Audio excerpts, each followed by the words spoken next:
تو تیسرا پوائنٹ جو ہے جس کا ذکر اس کتاب میں نے کیا ہے، انہوں نے تو کہا دی گرینڈ ڈیزائن کی بات کی۔ اسٹیون ہاکنگ کی جو کتاب ہے، لیٹسٹ بک ہے یونیورس کے بارے میں، اس کے بارے میں جو پریڈکشنز وہ کر رہے ہیں کہ یونیورس کیسے بن گئی ہے، ملٹی ورس کا کانسیپٹ ہے، فلاں ہے، یہ ہے، وہ ہے، وارم ہول کا کانسیپٹ ہے۔ یہ جو دی گرینڈ ڈیزائن ہے، تو گرینڈ ڈیزائن ڈیزائنر کے بغیر کیسے وجود میں آ سکتا ہے؟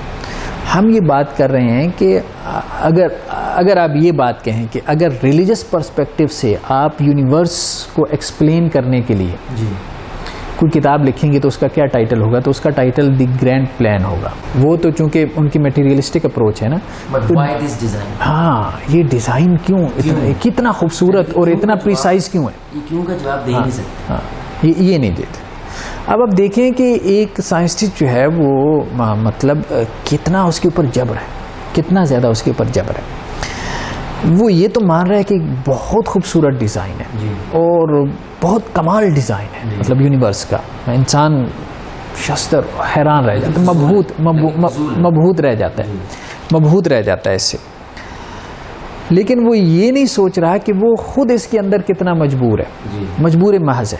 ایک سائنسٹسٹ جو ہے وہ اپنی مرضی سے سوچ بھی نہیں سکتا، ٹھیک ہے، اس کے مطلب ذہنی پیٹرنز بھی اس کے جو ہے، مائنڈ پیٹرنز بھی جو ہے وہ اس کے سیٹ ہیں۔ وہ اپنی مرضی سے نہ دنیا میں آتا ہے، ہم میں سے کوئی اپنی مرضی سے دنیا میں نہیں آیا، نہ اپنی مرضی سے دنیا میں جاتا ہے۔ چلو اپنی مرضی سے نہیں آیا تھا، جانے میں تو کم از کم اتنی سائنس وائنس پڑھ لی تھی اس نے، ٹھیک ہے، ہاں روک کے دکھاؤ، قرآن یہی کہتا ہے نا کہ روک کے دکھاؤ، یہ تمہارے سامنے جا رہا ہے، ٹھیک ہے۔ اگر اتنی ہمت ہے، اگر اتنی تمہارے اندر طاقت ہے، اتنی پاور ہے، مطلب ہاں اتنی ایڈوانس ٹیکنالوجی ہے اور اس پہ وہ ریسرچ بھی کرنا چاہ رہے ہیں، بتلیں اب کیا کرنا چاہ رہے ہیں کہ انسان کی عمر 500 سال ہو جائے، بہرحال کچھ بھی نہیں ہو سکتا نا، ممکن نہیں۔ 500 سال بھی ہو جائے پھر بھی مر جانا ہے، قرآن نے کہا 1000 سال بھی ہو جائے پھر بھی مر جانا ہے، ٹھیک ہے۔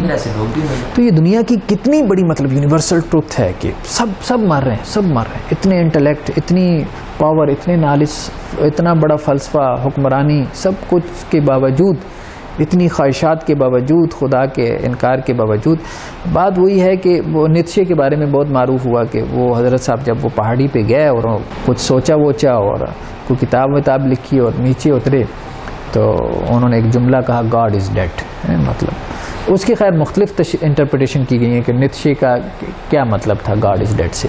کچھ کہتے ہیں وہ یہ کہنا چاہتا تھا کہ کرسچینٹی کا خدا میں نے مار دیا، کچھ جو ایتھیسٹ وغیرہ وہ یہ کہنا چاہتا تھا کہ آج کے بعد سے اب یہ جو میں فلسفی دے رہا ہوں تو خدا مطلب ختم ہو گیا، مر چکا اب سوسائٹی سے، اب تم خدا کو زندہ نہیں کر سکتے۔ تو بعد میں آ کے جو ہے وہ جو انہی کے جو فلاسفرز تھے، غالباً اوسلو نام تھا اس نے آ کے یہ بات کہی تھی کچھ 60s میں کہ مین از ڈیڈ، خدا کو تو تم مار چکے، تو اب تو یوں لگتا ہے کہ انسان مر چکا ہے، انسان موجود ہی نہیں ہے، انسان نہیں ہے۔ مطلب خدا نے کتنا بڑا تمہارے ساتھ مذاق کیا ہے کہ تم نے ایک وقت میں کلیم کیا کہ خدا مر چکا ہے۔ خیر جس نے کلیم کیا تھا خدا مر چکا ہے، پتہ نہیں خدا مرا تھا کہ نہیں مرا تھا، اس کا مرنا یقینی ہے، وہ مر چکا ہے، نیتشے از ڈیڈ، مطلب وہ سب کو پتہ ہے، اس میں کوئی ڈاؤٹ نہیں ہے، ٹھیک ہے۔ لیکن یہ ہے کہ خدا نے انسان کو بھی مار دیا، انسان ہی ختم ہو گیا، مطلب اب تو انسان کی تلاش میں ہے نا، یہ مطلب خدا کو تلاش کرنا تو بڑی بات ہے، اب تو یہ انسان کو تلاش کر لیں، انسان کو ڈھونڈ لیں کہ انسان کیا ہے کیا نہیں ہے۔ سوشل سائنسز میں، ہیومینٹیز میں یہی تو ساری بحث ہو رہی ہے۔ ایک گریک فلاسفر تھا، تو وہ ایتھنز جو یونان کا کیپیٹل رہا ہے، تو اس کی گلیوں میں جو ہے وہ ٹارچ لے کے دن کے وقت میں گھوما پھرتا تھا، تو وہ مسخرے جو ہے نا اس کو مذاق کرتے تھے، حضرت کیا ڈھونڈ رہے ہیں؟ تو کہتا ہے انسان تلاش کر رہا ہوں۔ تو یہ سوسائٹی کی حالت اس وقت بھی یہی تھی، مطلب وہاں گریک فلاسفی کہاں عروج پہ تھی، ٹھیک ہے، لیکن ایتھیکلی انسان کہاں تھا؟ ختم نہیں، انسان نہیں موجود۔ تو آج وہی ہماری صورت حال ہے، مطلب یہ ہے ایڈوانسمنٹ ہو گئی، ترقی ہو گئی، سائنس وائنس سب کچھ آ گیا، لیکن انسان اخلاقی اعتبار سے کہاں پہ کھڑا ہے؟ آپ تلاش کر کے دکھائیں انسان کہاں ہے، ٹھیک ہے، ویسٹ میں تلاش کریں، ایسٹ میں تلاش کریں۔ گرینڈ پلان کو اگر ہم ایک لفظ میں بیان کریں، تقدیر، ہم ایک بہت بڑے پلان کا حصہ ہیں۔ یہ ڈیزائن مقصد کے ساتھ پلانڈ ہے، پلانڈ ڈیزائن ہے۔ آپ ایک مشین کے کل پرزے ہیں، بس آپ کچھ بھی نہیں کر سکتے، آپ کی ڈوریں کہیں پیچھے اور سے ہلائی جا رہی ہیں، آپ کی زندگی کے سارے بڑے بڑے فیصلے کہیں اور سے ہو رہے ہیں۔ جب کہیں اور سے ہو رہے ہیں، آپ کو اپنی زندگی پہ ہی کوئی اختیار نہیں ہے، مطلب آپ بات کرتے ہیں فری تھنکنگ کی، فری ول کی، آپ کچھ چیزوں سے آزاد ہو کے سوچ ہی نہیں سکتے. وہ جو کوٹیشن مقولہ بڑا فٹ ہوتا ہے کہ میں نے اپنے ارادوں کے ٹوٹنے میں اللہ کو پایا. ہاں اپنے ٹوٹنے میں. میرے لحاظ سے، ہر لحاظ سے اٹ واز دی بیسٹ. یہ ہو جانا ہے، میں نے ادھر سے باہر جا سکتا ہوں لیکن نہیں جا پایا. اب مطلب مذہب کے اوپر آپ یہی اعتراض کرتے ہیں نا کہ مذہب جو ہے وہ سوال پہ پابندی لگاتا ہے، سوچ پہ پابندی لگاتا ہے. اب ذرا آپ کو ہاکنگ صاحب کی کوٹیشنز بتاتا ہوں. حدیث میں یہ بات ہے کہ شیطان انسان کے پاس آتا ہے اور انسان کو آ کے کہتا ہے کہ فلاں کو کس نے پیدا کیا، اس کو کس نے پیدا کیا. بس وسا ڈالتا ہے. تو انسان کہتا ہے خدا نے پیدا کیا، فلاں کو بھی خدا نے، فلاں کو بھی. پھر آ کے شیطان انسان کو وسوسہ ڈالتا ہے، اچھا خدا کو کس نے پیدا کیا؟ تو رسول اللہ نے کہا کہ جب یہاں پہنچے تو اعوذ باللہ من الشیطان الرجیم پڑھ لیں. اب سائنسٹیفک جو میتھڈ ہے، یہ جو سائنس سے دلچسپی رکھتے ہیں وہ دیکھتے ہیں یار دیکھو مذہب کتنا تنگ نظر ہے. ٹھیک ہے، سوال پہ پابندی لگا رہا ہے، روک رہا ہے آپ کو، یہ نہ سوچو یہ نہ سوچو. اچھا آپ کی سائنس کیا کر رہی ہے؟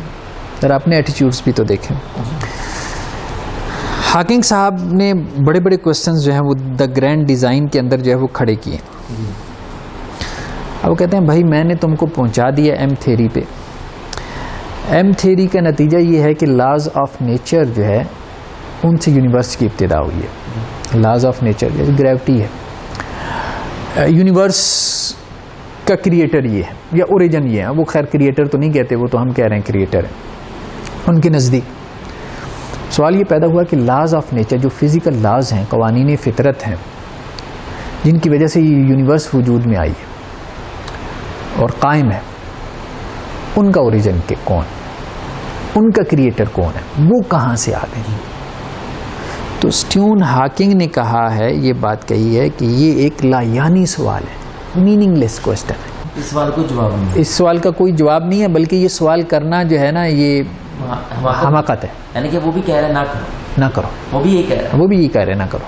تو یہ وہی بات نہیں ہے جو رسول اللہ صلی اللہ علیہ وسلم کہہ رہے ہیں کہ اوریجن سے پہلے کا سوال آپ کر ہی نہیں سکتے، آپ انفینٹی کی طرف جا ہی نہیں سکتے. آپ جتنے مرضی فری تھنکرز ہو جائیں ممکن نہیں ہے. لمٹ ہونی چاہیے، اس کے بغیر آپ یہ پزل سالو نہیں کر سکتے. ٹھیک ہے نا. آپ پزل سالو کرنے لگیں گے اور آپ کے خیال میں ہوگا کہ یہ جگسا پزل جو ہے وہ سالو کرتے کرتے کوئی انسان کی امیج سامنے آ جائے گی تو ایک گدھا کھڑا ہوگا آپ کے سامنے. اگر آپ نے ایسی حرکتیں کی، اس قسم کے سوالات کے پیچھے پڑ گئے اور آپ نے کہا کہ جی فری تھنکنگ کا مطلب یہ ہے سوچی جاؤ کوئی ابتدا نہیں ہے. ٹھیک ہے، تو پھر گدھے تک ہی جا کے پہنچیں گے، انسان تک نہیں پہنچ سکتے. چوتھی چیز جو ہے جس کا ہم ڈسکس کرنے جا رہے ہیں خدا کے آرگومنٹ کے حوالے، ایک تو یہ ہے کہ یہ تقدیر جو ہے وہ آپ کو بتا رہی ہے، یہ جو جبر ہے، شعور کا بھی جبر، آپ کی سوچ کے اوپر بھی جبر ہے، آپ کی ول کے اوپر بھی جبر ہے.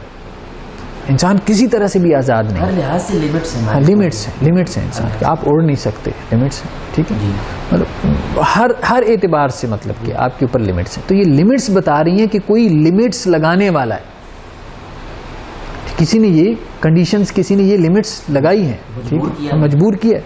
تو جبر تو خود بتاتا ہے کہ کوئی جابر ہے. اللہ کا نام بھی ہے نا الجبار. ٹھیک ہے، اللہ کا نام بھی. تو چوتھی چیز جو ہے اگر خدا کے وجود کے آرگومنٹس کے حوالے سے ہم ڈسکس کریں تو ایک بہت پیارا آرگومنٹ، بہت لو لیول پہ آپ جا کے کہہ لیں کہ ہم یہ کہہ سکتے ہیں، امام غزالی رحمۃ اللہ علیہ نے دیا ہے. وہ یہ کہتے ہیں چلیں آپ کوئی آرگومنٹ نہ مانیں، ہر آرگومنٹ کا آپ جواب لیں. خدا کے ایگزسٹنس کے بارے میں جو ہم آرگومنٹ دے رہے ہیں آپ اس کا جواب لیں. ایک آرگومنٹ ایسا ہے جس کا کوئی جواب نہیں ہے، وہ یہ ہے کہ اگر ہم مان رہے ہیں کہ خدا ہے تو اس ماننے کا نقصان کیا ہے؟ ٹھیک ہے، اس ماننے کا نقصان کیا ہے؟ اگر ریلیجس نیریٹو جو ہے وہ جب تک ٹھیک ہے، ٹھیک ہے، جب تک وہ ریلیجس نیریٹو ٹھیک ہے، لیکن ریلیجن میں بھی تو کرپشن ہوئی ہے نا، اس کو ہم مان رہے ہیں، ریلیجن میں بھی کرپشن ہوئی ہے. جو ہم نے بات کی تھی ایک پچھلے ایپیسوڈ میں کہ سائنس اور ریلیجن ایک دوسرے کو سپورٹ کر رہے ہیں، تو اس میں ہم یہ ایزیوم کر رہے تھے کہ ریلیجن بھی کرپٹ نہیں ہے، سائنس بھی کرپٹ نہیں ہے. اگر ریلیجن میں کرپشن آ جائے تو پھر دونوں ایک دوسرے کو اپوز کریں گے. جیسے ہندوازم ہمارے نزدیک ایک کرپٹ ریلیجن ہے, ٹھیک. اسی طرح سے اگر سائنس میں کرپشن آ جائے, جیسے ایتھیسٹوں کی جو سائنس ہے, سائنس کی بھی ورژنز ہیں, صحیح بات ہے. ایتھیسٹوں کی جو سائنس ہے, ایتھیزم بیسیکلی ایک ایگریسو ایٹیچیوڈ. ایگنوسٹسزم کے بارے میں آپ کہہ سکتے ہیں کہ وہ پھر چلیں ایک ہمبل ایٹیچیوڈ ہے, لیکن ایتھیزم ایک ایگریسو ایٹیچیوڈ ہے کہ خدا نہیں ہے, ٹھیک ہے. اور ان کے جو آپ ایکسپریشنز بھی دیکھ لیں کبھی ڈیبیٹس کے اندر, تو وہ بالکل اسی طرح سے ایگریسو ہوتے ہیں, بالکل ایگریسو, اور اسی طرح سے ہوتے ہیں, اگر یہ دوسروں کو یہ بلیم کر رہے ہوتے ہیں. تو ہم یہ بات کر رہے تھے, اپنی اصل بات کی طرف آتے ہیں کہ خدا کو ماننے کا نقصان کیا. تو اگر آپ کا ریلیجس نیریٹو ٹھیک ہے اور ریلیجن میں کرپشن نہیں ہے, ریلیجس نیریٹو ایسا ہے جو سوسائٹی کے لیے مفید ہے, اور وہ اسٹیبلش پہلے ہو بھی چکا ہے, ہاں, ثابت بھی کر چکا ہے, ریزلٹس نکلے ہیں, جیسے خلفائے راشدین کے دور میں, ٹھیک ہے. معاشی خوشحالی اتنی زیادہ ہو چکی تھی, ہاں, کسی بھی اعتبار سے وہ بہترین ایک ماڈل تھا, ایک بہترین ماڈل تھا, مطلب جسے سوشلسٹ کہتے ہیں کہ دنیا جنت بن گئی تھی, ٹھیک ہے. اس طرح سے دنیا جنت بن چکی تھی. تو نقصان کیا ہے اس کو ماننے میں, ٹھیک ہے, نہ دنیا کا نقصان ہے نہ آخرت کا نقصان ہے, ٹھیک ہے. شریعہ آپ کی ساری جو ہے وہ انسانی فلاح و بہبود کے لیے, اسلامک ویلفیئر کے لیے, ایون کہ جنہیں یہ کہتے ہیں یہ انسان کے گرد گھومتے, انسان کی دنیا کی فلاح. ہمارے ہاں بہرحال یہ ایک مسکنسیپشن ہے کہ شریعہ جو ہے وہ اگر آپ اس کو فالو کر رہے ہیں تو صرف آخرت میں ریوارڈ ہے. نہیں, یہ دنیا بھی جنت بن جاتی ہے. مطلب جتنی بھی ہمارے ہاں سزائیں ہیں, حدود آرڈیننس پہ اتنا زیادہ یہ لوگ چیختے ہیں, تو یہ کس لیے ہیں؟ تو خدا کو کیا فائدہ ہے اگر آپ چور کا ہاتھ کاٹ دیں؟ مطلب خدا کو چلیں فائدہ بعد میں پہنچے گا, پہلے انسانوں کو فائدہ پہنچے گا, ان کا مال محفوظ ہوگا. سب سے زیادہ جو کرائم ریشو ہے سب سے زیادہ وہ امریکہ میں ہے, کیلیفورنیا میں, اور سب سے کم جو ہے, سب سے کم مطلب وہ سعودی عرب میں, کیونکہ وہاں پبلک پلیس کے اوپر آپ حد نافذ کرتے ہیں, قاتل کی گردن آپ اڑا دیتے ہیں, ٹھیک ہے. جو یہ منشیات وغیرہ ہیں, ڈرگ سمگلنگ ہے, اس پہ بہت سخت سزائیں ہیں, قتل کی سزا ہے, ٹھیک ہے. تو اب جہاں سزائیں سخت ہیں تو وہاں آپ کو جرم نام کا نہیں ملتا. جرم بیسیکلی کیا ہے؟ دوسری کہ آپ جو ہے وہ رائٹس ان کو وائلیٹ کر رہے ہیں, ہیومن رائٹس کو وائلیٹ کر رہے ہیں. تو بیسیکلی تو شریعہ جو ہے وہ آپ کے ہیومن رائٹس کو پروٹیکٹ کر رہی ہے, ٹھیک ہے, ان کی پروٹیکشن کے لیے, ان کے دفاع کے لیے ہے, ان کی نشو و نما کے لیے ہے, ٹھیک ہے. تو اس پہ ہم کسی اور مطلب ایپیسوڈ میں تفصیل سے گفتگو کریں گے. تو نقصان کیا ہے, مطلب نہ دنیا کا نقصان ہے نہ آخرت کا نقصان ہے. لیکن اگر آپ خدا کو نہیں مان رہے تو دنیا کا بھی نقصان ہے, آخرت کا بھی. آخرت کا تو ہے, مطلب سمجھ میں آ رہا ہے. ساری زندگی خدا کا انکار کرتے رہے, اگر آگے سے جنت جہنم نکل آئی, خدا نکل آیا, پھر کیا کرو گے؟ احمد دیدار سے یہ سوال کیا نا کسی نے, احمد دیدار صاحب ماشاء اللہ اتنے بڑے وہ دائی ہیں, ان سے ایک چیز یہ سوال کرتا ہے کہ sir I just want to ask you that if you die, اور آپ کو پتہ چلے کہ آگے تو زندگی نہیں ہے, کیا فائدہ یہ سب کچھ کرنے کا؟ اس نے کہا تو 50-50% چانسز ہے, مجھے تو کوئی نقصان نہیں ہوگا کیونکہ میں تو زندگی دنیا میں بڑی کمال گزاری ہے, آگے ختم ہو گئی. لیکن اگر نکل آئے پھر تو کیا کرے گا؟ تو نے تو دنیا بھی کما دی, آخرت بھی کما دی. یہ بڑا ویلڈ پوائنٹ ہے. اصل چیز تو خوشی ہے نا. مذہبی آدمی بھی خوش زندگی گزار رہا ہے, وہ اندر سے خوش ہے. مذہبی آدمی سے پوچھ لیں وہ مذہب کو پریکٹس کر کے خوش ہے کہ نہیں ہے. سوسائڈ ریٹ تو آپ کے یہاں زیادہ ہے, میٹیریلسٹوں کے یہاں زیادہ سوسائڈ ریٹ ہے نا. مذہبی لوگ تو سوسائڈ نہیں اتنا کر رہے, وہ تو اپنی زندگی سے مطمئن ہے. تو اگر وہ بیچارہ آگے چلا جائے اور کچھ بھی نہ نکلے تو اس کو کیا نقصان ہوا؟ پرسوٹ آف ہیپینس تو اس کی ہے, ٹھیک ہے, خوش و خرم زندگی اس نے گزاری. یہ تو نقصان کرتا ہے جب آپ ایکویشن سے گاڈ کو ہٹاتے ہیں تو پھر آپ دیکھیں کہ آپ کا کتنا بڑا نقصان ہے. پھر یہ ہے کہ آپ اگر ایٹیٹیوڈ بلڈ ہوتا ہے when you believe اور جو ایٹیٹیوڈ بلڈ ہوتا ہے when you don't believe, اس میں زمین آسمان کا فرق. آخرت کا بھی نقصان ہے. اگر آگے خدا نکل آیا تو کیا کرو گے پھر؟ تو وہ نقصان ہے جو نہ ختم ہونے والا ہے. یعنی کہ ایک جو بلیور ہے وہ سی سی ٹی وی کیمرے کی وجہ سے غلطی نہیں کر, یہ غلطی چھپا نہیں رہا ہے, کر نہیں رہا ہے, وہ بس خدا کا ایک کانشیسنس ہے جس کی وجہ سے وہ نہیں کرتا. لیکن دوسرا بندہ سی سی ٹی وی نہیں ہے, وہ ریپ کر دے گا, وہ چوری کر لے گا, بالکل آپ کی اسٹیٹ کو نقصان پہنچا, اسٹیٹ کو نقصان. جسٹ وائی میں پکڑا نہیں جا سکتا, مجھے کوئی پکڑ نہیں سکتا, میں جو مرضی کر لوں, because there is know God. بالکل. ہمارے ایک دوست وہ امریکہ میں پڑھتے رہے, فیکلٹی ممبر یونیورسٹی کے, انہوں نے بتایا کہ امریکہ میں جیلوں کے اندر باقاعدہ یہ جو تبلیغی جماعت والے ہیں ان کو اپریشیٹ کرتے ہیں کہ یہ جائیں. اس کی وجہ یہی ہے, وہ کہتے ہیں کہ یہ ان کو کم از کم جرم سے روکیں گے. تو ہمارا جو برڈن ہے وہ کم ہوگا پولیس کا، آخرت کی بنیاد پہ آخرت کی بنیاد اور ہے ہی نہیں کچھ. ہاں تو دیکھیں ایک اسلامک اسٹیٹ کے اندر، اسلامی ریاست میں آپ دو طرح سے امن قائم کر رہے ہوتے ہیں کہ لوگ اخلاقی بنیادوں پہ بھی، چلو پولیس والا نہیں دیکھ رہا، خدا تو دیکھ رہے ہیں، خدا خوفی کی وجہ سے لوگ کتنے زیادہ کرائم سے رک جاتے ہیں، دوسروں کا جو ہے وہ حق وائلیٹ کرنے سے مطلب کافی ہوتا ہے اللہ سے ڈر، اللہ سے ڈر. خوف کرو. تو دنیا میں بھی آپ دیکھیں دنیا میں کتنا فائدہ ہو رہا ہے خدا کو ماننے کا دنیا میں آپ کا، اور خدا کو نہ ماننے کا کیا نقصان ہو رہا ہے. اگر آپ خدا کو نہیں مان رہے، خدا کو اگر آپ نہیں مانتے تو بھائی کس بنیاد پہ میں اسٹیٹ کے لا کو مان لوں؟ کیوں مانوں؟ میری مرضی میں نہیں مانوں. جب وہ نہیں دیکھ رہا ہوگا تو جو میرا داؤ چلے گا میں ماروں گا. اور ڈاکٹر صاحب یہاں پہ ہماری آڈینس کو بتانے کی بڑی اہم بات ہے کہ ہم یہ تھیوری نہیں پیش کر رہے اس لا کو ماننے کا فائدہ ہے، یہ فیکٹ ہے، یہ ہو چکا ہے، یہ اسٹیبلشڈ ہوا ہے. ہمارے نبی صلی اللہ علیہ وسلم کی ایک شان سب سے بڑی ہے ہی کہ انہوں نے جو کہا تھا وہ کر کے دکھلایا. انہوں نے ایسی نہیں تھیوری نہیں پیش کی تھی کہ صرف غلام اور آقا کے اندر کوئی فرق نہیں ہونا چاہیے. انہوں نے بلال کو کعبہ کے اوپر کھڑا کر کے اذان دلوائی، بالکل یعنی کہ ہم نے یہ کیا ہے اور کر کے اس کے اثرات دیکھے ہیں. یعنی کہ اتنی بڑی، یہ تو سائنٹیفک لحاظ سے ہم ایک بات کو ثابت کرنے کی کوشش کر رہے ہیں. ہم نے آبزرو نہیں کیا بھائی، ہم نے تو اسٹیبلش کیا ہے. اور اورینٹلسٹ جتنے بھی ہیں یہ تو غلطی نکالنے کی کوشش کرتے ہیں، لیکن وہ تو ہمارے دن دن اور رات کوشش کر رہے ہیں کہ ہماری چیزوں کو ثابت ہی کرے جا رہے ہیں کہ نبی جیسا اسٹیٹمنٹ نہیں کوئی ہو سکتا، اس جیسا پولیٹیشین نہیں کوئی ہو سکتا، کوئی باپ نہیں ہو سکتا، بیٹا نہیں ہو سکتا. ہمارے ہاں چلیں بہت خرابی آ گئی، مسلمانوں میں بھی آ گئی، ایتھیکلی ہم مانتے ہیں، ٹھیک ہے ہم اتنے اچھے نہیں، پھر بھی کتنے لوگ ہیں، کتنے گوالے ہیں جو دودھ میں پانی نہیں ڈالتے ہوں گے. ہیں کچھ نہ کچھ تو ہے نا جو نہیں ڈالتے. خدا تو دیکھ رہے ہیں نا، انسان نہیں دیکھ رہا، خدا تو دیکھ رہے ہیں نا. ٹھیک ہے میں چاہوں گا کہ آپ وہ آیت بھی نوٹس کیے جس میں قرآن یہ کہتا ہے کہ ایک بندہ خدا کو انکار کرتا ہے، آخرت کا انکار کرتا ہے، بنیاد ہی یہ ہے کہ وہ گناہ پہ قائم رہنا چاہتا ہے. گناہ پہ قائم رہنا چاہتا ہے تبھی وہ کرتا ہے. یعنی کہ گناہ پہ اگر قائم رہنا ہے تو آخرت کا انکار کرنا پڑے گا.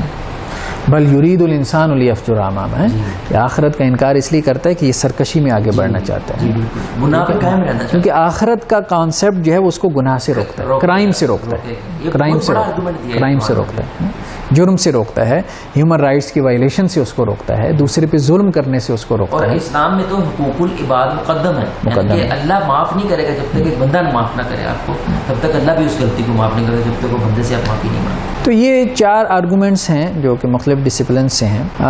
اگر آپ بات کریں کسی سائنٹیفک آرگومنٹ کی، سائنس یہ بڑی اہم بات ہے کہ یعنی کہ یہ تو چلو ہم نے ایک سائیکولوجیکلی کچھ ڈسکس کرنے کی کوشش کیا ہے وجود کے حوالے سے، رویے کے حوالے سے، لیکن ڈیفینیٹلی ایک بندہ اگر ہیلو حجت بھی رہنا ہے، اس نے اپنی ضد پہ اٹے رہنا ہے، یہ تو تم اپنی ایک تجربے کی بات بتلا رہے ہو، لیکن سائنس سے کوئی بات ثابت کر کے دکھلاؤ، سائنٹیفکلی ثابت کر کے دکھلاؤ.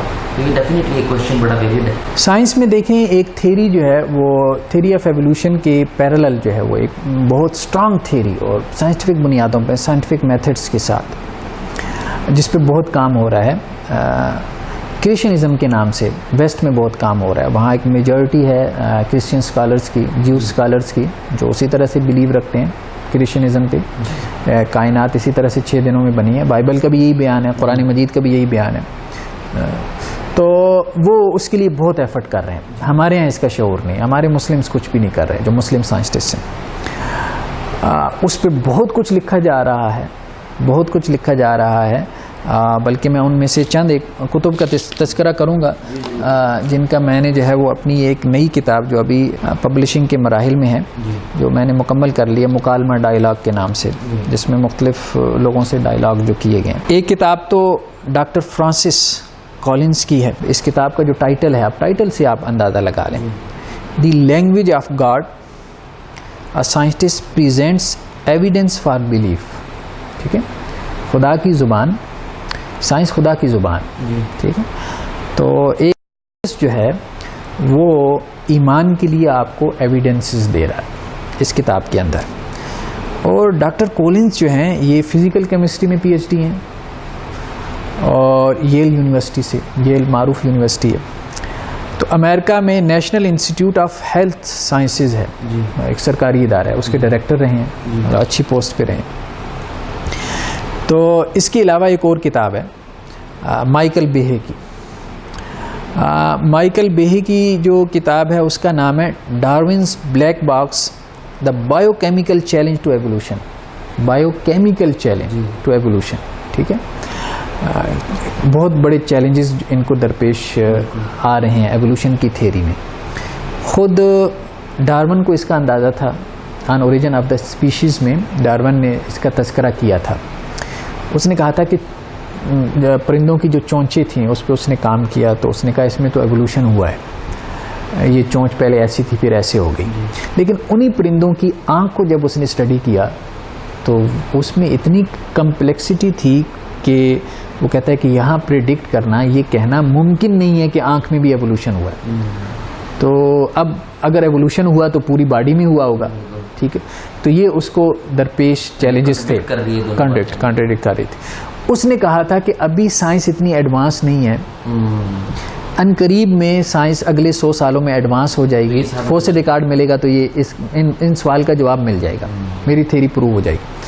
پھر 1950 کے قریب میں 60 کی دہائی میں جو ہے 60 کی دہائی میں ڈی این اے جو ہے وہ انٹروڈیوس ہوا. اس سے تو اور زیادہ ان کو پتہ چلا کہ زندگی اتنی کمپلیکس ہے. اب ڈی این اے کے بارے میں جو لوگ جانتے ہیں اتنے مائکرو لیول پہ انسان کے اندر پتہ نہیں کیا پوری کائنات آباد ہے. تو اس سے بھی ان کے لیے بہت مسائل جو ہے وہ پیدا ہوئی ہے. پھر یہ بات جو آبزرویشن میں آئی ہے کہ یہ جو کہتے ہیں کہ تبدیلیاں آئی ہیں, چینجز آئی ہیں نیچرل سلیکشن کے ذریعے سے. اب یہ ایک بات تو سمجھ میں آتی ہے کہ ہرن جو ہیں, ڈیئر جو ہیں, ان کا ایک ریوڑ ہے, شیر ان کے پیچھے لگا. کچھ ہرن تیز دوڑ گئے, کچھ تیز نہیں دوڑ پائے. جو دوڑ گئے تیز وہ بچ گئے, ٹھیک ہے. جو نہیں دوڑ پائے وہ شیر کا شکار بن گیا. اس حد تک تو بات سمجھ میں آتی ہے کہ جو بچ جاتا ہے سروائیول آف دا فٹسٹ, ٹھیک ہے, بقاء للاصلح. جو فٹسٹ ہوتا ہے ماحول انوائرمنٹ کے ساتھ وہ باقی رہ جاتا ہے, باقی ختم ہو جاتا ہے. بھائی آپ کی اس مثال سے یہ بات تو ثابت ہو جاتی ہے, لیکن یہ بات ثابت نہیں ہوتی. ہرنوں کا جو ریوڑ تھا وہ بکریوں میں تبدیل ہو گیا یا کتوں میں تبدیل ہو گیا. یہ بات چینجز جو ہے نا وہ آپ کو ثابت کرنی پڑیں گی. صرف اس کے بارے میں پریڈکشنز جو ہے وہ بکری کیسے بن گئی, وہ باقی تو رہ گیا. چلیں اتنی بات تو ہم نے مان لی کہ جو فٹسٹ تھا وہ باقی رہ گیا, لیکن اس کی نسل ہی چینج ہو گئی. یہ ممکن نہیں, یہ پاسبل نہیں, ٹھیک ہے. تو یہ انہوں نے بایو کیمیکل چینجز کی جو ہے وہ بات کی ہے اس کے حوالے سے کہ بایو کیمیکل جو چیلنج ہے یہ مطلب بہت بڑا چیلنج ہے. اور ڈارونزم پہ جو تنقیدیں کی گئی ہیں ان میں سے یہ ایک بہت بنیادی تنقید شمار ہوتی ہے. ان کی یہ جو کتاب ہے, یہ بھی بایو کیمسٹری کے پروفیسر ہیں. یہاں پہ ایک اور پوائنٹ دیکھیں, حالانکہ ہم لوگ نا اتنے اس لحاظ سے ایکسپرٹ نہیں ہیں بایوز کے لحاظ سے, ان چیزوں کے لحاظ سے, لیکن ایک عام ذہن کو بھی یہ چیز سامنے نظر آتی ہے, صاف پتہ چل رہا ہوتا ہے کہ یعنی کنٹراڈکٹیو اسٹیٹمنٹس بن رہے ہیں. حالانکہ ہم اتنی گہرائی میں ان چیزوں کو سمجھتے بھی نہیں ہیں, جانتے بھی نہیں ہیں, لیکن ایک نارمل سے بندے کو پتہ چلتا ہے کہ اتنی بڑی چینجز ایک دم سے فلپ کیسے ہو سکتی ہے. اگر وہ کچھ بھی کہتے ہیں یہ بہت بڑی ایک بات ہے کہ ایک نارمل ذہن بھی اس بات کو مانتا ہے. اب انہوں نے خیر بہت کام کیا, یہ کہتے ہیں ایوولوشن کے حوالے سے انہوں نے جو کام کیا ہے انہوں نے ثابت کیا ہے کہ چینجز آتی ہیں. لیکن بات یہ ہے کہ جو انٹیلیجنٹ ڈیزائن والے ہیں وہ جو آپ میں جو کتابیں لکھ رہے ہیں, جو ریسرچ آرٹیکل پبلش کریں, وہ کہہ رہے ہیں کہ ہم مانیں کہ چینجز آتی ہیں, لیکن جو چینجز ہیں وہ انسان کی زندگی کے لیے سپورٹنگ نہیں ہے. With the passage of time کچھ چینج آتی ہے, ٹھیک ہے, ایک چیز کے اندر چینج آتی ہے, لیکن with the passage of time جو چینج آتی ہے ڈی این اے میں یا کسی بھی چیز میں, وہ لائف کے لیے سپورٹنگ نہیں ہوتی, وہ ڈسٹرکٹیو ہوتی ہے. تو آپ کا پورا مقدمہ اس پہ کھڑا ہے کہ وہ جو چینجز آئی ہیں اس نے اس کو فٹسٹ بنا دیا انوائرمنٹ کے حساب سے, حالانکہ ایسا نہیں, بلکہ اس کو اس کے لیے ڈسٹرکٹیو ہونا چاہیے تھا. تو بہرحال اس حوالے سے کافی اور لوگوں نے بھی کام کیا. ڈاکٹر ولیم ڈیمسٹے کی ایک کتاب ہے, ان کے ساتھ ڈاکٹر جوناتھن ویلز ہیں, the design of life discovering science of intelligence in biological systems. Intellect کے بغیر یہ سب کچھ ہو نہیں سکتا جو کچھ ہو رہا ہے انسان کے اندر چل رہا ہے. آپ چینجز بھی مان لیں, with the passage of time جو چینجز ہوئی ہیں اس کے پیچھے جب تک کوئی مائنڈ نہ ہو, انٹلیکٹ نہ ہو, کوئی شعور نہ ہو, یہ ایٹ رینڈم نہیں ہو سکتا, بائی چانس نہیں ہو سکتا, یہ ممکن ہے, حادثاتی طور پہ ممکن نہیں ہے. اب جنہوں نے ڈاکٹر ولیم نے کتاب لکھی ہے, یہ MIT سے ریاضی میں انہوں نے پوسٹ ڈاکٹریٹ کی ہے, شکاگو یونیورسٹی سے فزکس میں کی ہے, پرنسٹن یونیورسٹی سے کمپیوٹر سائنس میں پوسٹ ڈاکٹر, مطلب یہ بہت پڑھے لکھے لوگ ہیں. اسی طرح ڈاکٹر یہ جو جن کا ہم نے ذکر کیا ویلز، جو ان کے ساتھ کو آتھر ہیں، اسی ییل یونیورسٹی سے مذہب میں پی ایچ ڈی کر رہے ہیں، اور مالیکیولر اور سیل بایولوجی میں کیلیفورنیا یونیورسٹی سے پی ایچ ڈی کر رہے ہیں. ٹھیک ہے، وہاں پہ ایسے پروفیسرز اب فیلڈ کے ایکسپرٹس ہیں اور ساتھ میں مذہب کی طرف بھی جا رہے ہیں. یعنی انہیں اپنے مذہب کے ساتھ ایک ایفیلیشن ہے، تو مذہب میں بھی وہ پی ایچ ڈیز کر رہے ہیں. ٹھیک ہے. اسی طرح ایک اور ہے ڈاکٹر اسٹیون مائر، ان کی کتاب ہے، یہ کیمبرج یونیورسٹی سے انہوں نے فلاسفی آف سائنس میں پی ایچ ڈی کی ہے. ان کی کتاب کا نام ہے سگنیچر ان دا سیل.